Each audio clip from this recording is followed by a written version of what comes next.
to your team in the locker room after today's game? Well, to be honest, we just didn't feel great about our practice yesterday or our shoot around today. It wasn't terrible, but you can't have one good game and feel like you've arrived. I mean, I don't think our guys had conscious bad thoughts, but we were noticeably a little different and didn't jump them in practice today and shoot around kind of the way I maybe should have. But you can just tell they weren't quite focused. So it showed in the first half. We didn't start the game. I mean, made a couple shots right away. Keaton made a couple shots, but really we weren't very locked in. They weren't going real hard early either. It was kind of an ugly start to the game. And with the exception of McConney giving us a little boost there in the first half defensively, we didn't have much to feel good about the first half. We made threes again, and that was it. It's not because we were running good offense. It wasn't much positive in the first half except we made threes and we had a lead. So at halftime we challenged to go out and play better, play harder, rebound better, don't turn the ball over. There was a lot to talk about. 10 turnovers in the first half was too many. They were crushing us on the boards. We weren't going to the boards. So there's plenty to talk about at halftime. We came back out and played a little better in the second half. Is that disappointing, the up and down, the lack of consistency? For sure. It's seniors and Keaton and Javon they got to take care of that yesterday and today at shoot around. And I told them that at halftime. Those guys that understand how important this is need to step up and be more vocal. Can't, we'd be sick if we, didn't find a way to get that game in the right column today. I mean, there's a lot of things that didn't go our way, but at least we did get the win. But man, it'd be a sick feeling. You got to find a way to win games when you're at home and got a chance to win.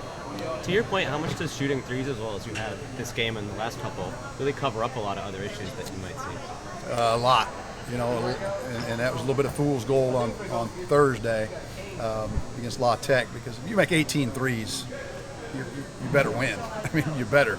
I think it does cover up a lot of things. First half, we had a lead at halftime, and we did not play well at all. We just made 8 3-pointers. So we got a long way to go.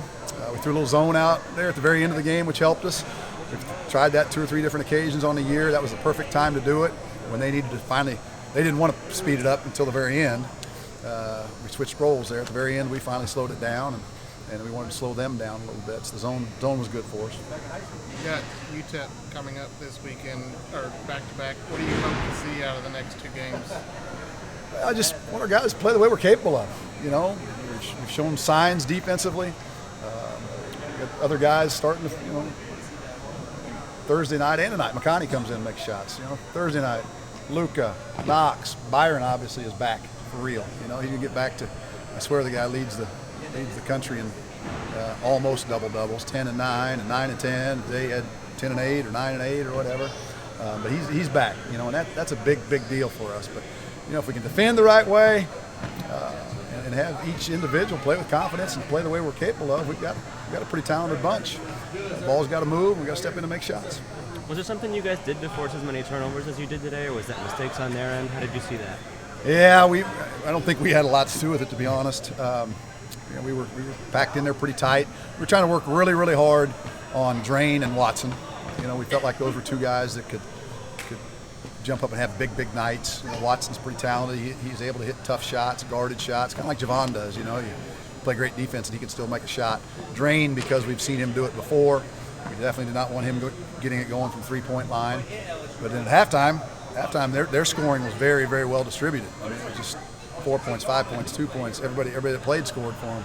So keying in on those 2 guys wasn't a big deal in the first half. Second half, they pounded us inside. Coach Eric, okay? Yeah, I think he broke his nose, and doctor shifted it back over, and so probably pretty painful. I guess it's his birthday today too, so hope he can taste his cake. But he did a good job for us again. Obviously, he came back in. He'll be all right. Yeah, he'll be all right. They'll go take him to the doctor tomorrow, just make sure there's nothing else in there. But it's pretty standard deal. Our trainer does a great job. The doctor already looked at him. We don't think there's anything more to that. He'll probably have to wear a mask for a while. I'd be out about 6 months. No. Just wear that mask for a couple games, it'll be fine. That'd be me. Yeah. So in the second half, Southern Miss was in the bonus and then in the double really Yeah. early. You had a Yeah. couple guys with 4 fouls. How did you have to coach around there? How did you guys manage that as a team? Yeah, I mean, the fouls were mostly, I think, mostly on our interior guys, and we've got enough depth there, which is a real luxury this year. We haven't had that in the past, you know. As you guys know, I have tons of confidence in Adrian. Never have any reservations about throwing him in there. He's always ready to go. You know, Atim's been playing some 5. Jacob's in there. So we got 4 or 5 guys that we can throw in there at the 5 spot. So it wasn't ideal. It certainly wasn't ideal to be putting them on the line that much. But Luka even said something about 2.5 minutes to go. You know, if he should switch with Byron, I said, don't worry about it. If you got to foul him. You know, foul out with a minute to go. It's not going to be the end of the world. We'll sub somebody else in there. So they're big guys. You know, the big guy off the bench had not shown that to this point, the ability to do it over and over and over like that. So he was a factor. McConney showed well. They came in there when Eric went out and hit a couple of threes. What have you seen from him lately in practice? And could you see this coming? Yeah, glad you asked. We challenged him on Monday. You know, just he's had some good stretches in practice, trying to get him to be a little more consistent. He's got some different skills and different mindset than some of our other guys. He's got a toughness about him that we like. So I challenged him on Monday to string together some good practices, and he did. I thought he really responded. Monday, Tuesday, Wednesday, did a great job with the scout squad when he was with them. When we flipped him over to the blue squad, he did a good job. I wanted to play him Thursday and didn't get it done. And despite having a pretty good lead, I was kind of kicking myself because he had earned the chance to play.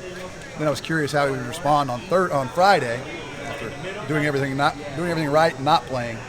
But he came back yesterday and did a very good job. He was one of the guys that was locked in. So I plan to play him early tonight, regardless of Eric's nose. And I thought he gave us a little stretch there defensively, just playing the right way.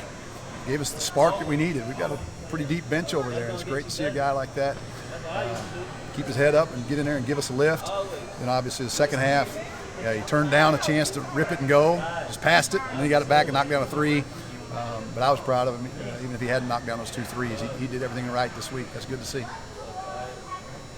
Thanks, Steve. Thank you, Coach. Thank you, Coach.